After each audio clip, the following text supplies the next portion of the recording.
Hola, buenos días a todos. For today's video ay tuturuan ko po kayo kung saan at paano gagamitin sa lesson plan po ang content standards, learning competencies at performance standards. So, watch till the end my videos para malalaman mo kung paano yun gagamitin na connected sa subject ng topic mo at saka kung anong quarter na dapat mo gamitin, especially yung mga bago pa lang sa magde-demo, kagaya ng mga Teacher 1 applicant. Okay, punta po tayo sa words. And then yung layout, anong size na gagamitin. So, sa 8 by 13. So, ibig sabihin long. And then, laki lang natin. So, ganito. So, we will add here or insert. Dito, insert the table. Okay, dito, lagyan natin ng name of applicant. Name applicant. So, importante yan, lagyan natin ang ating pangalan dito sa taas. Example, yung pangalan mo ay si Juana. Juana 1. Linto mo ay 1. So, dapat malaki yung J. Halimbawa lamang po ito. And then, anong grade ang a-applyan mo? Example, a-applyan ka ng grade 4. So, lagyan mo yan dyan ng grade 4. And then, LM ka ba or high school? Kapag elementary, lagyan mo dyan ng LM. Then, GenEd.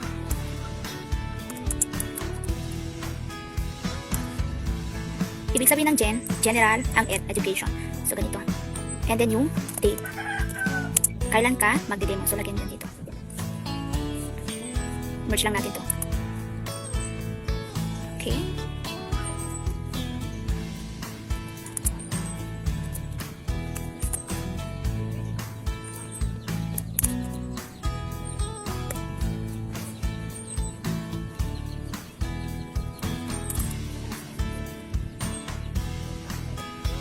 So, ako, a lesson plan in grade 4. So, using inductive method.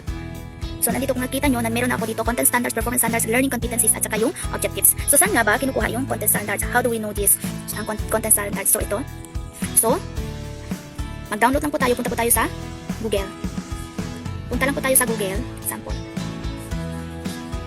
And then, i-type mo natin first yung curriculum guide grade 4. Siyempre kung ano yung grade. So, lalabas yan ng. So, ito na po. Na-download ko na. Matatag K. Ibig sabihin ng K, Kinder to grade 10 curriculum. So, ito na English. Since English po yung subject natin. So, ibaba lang natin. Lahat ng information ay nandito na. So, punta po tayo sa grade 4. Hanapin natin yung grade 4. And then, yung topic. Yung topic ko doon is adjectives. So, hanapin natin kung anong quarter ang adjectives. Okay, nahanap ko na nandito na grade 4. Okay, grade 4. So, yung grade level standards.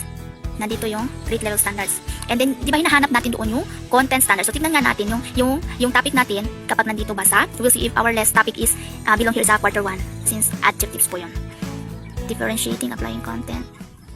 We will see. Okay, so nandito siya. Using adjectives sa quarter 1. Nandito siya. Okay, look. Sana yun?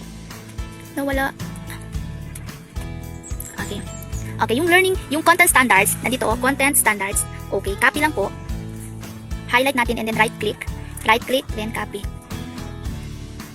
Okay, so nandito na, content standards. So nandito na yung content standards natin ito.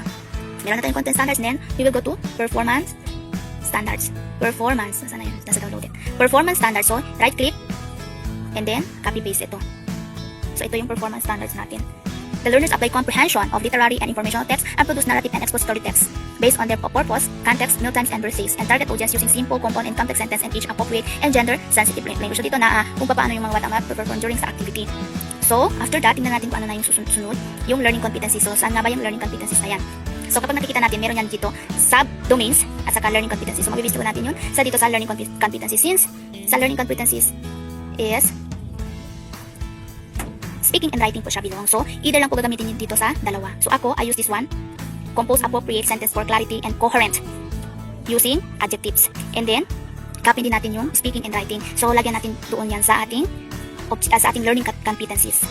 After that, anong yung gusto mong ma-achieve sa lesson planning mo? So, ako, ano ba dapat gawin ng isang mga bata? Anong dapat gawin o malalaman ng isang bata? Ang isang bata pagkatapos ng iyong lesson na tatalakayin mo. So, you need to define. First, define. Ano ba yung define? Siyempre, ma-define mo yung meaning kung ano yung ibig sabihin ng adjectives para malalaman din ng bata na kung ano yung adjectives in the end of the lesson, and then identify the adjectives in the end of the lesson. You let the student identify kung ano yung adjectives sa sentences na binigay mo, and then let the student give examples of adjectives kung natutunan ba sila base sa lesson na natakil mo doon sa estudyante mo.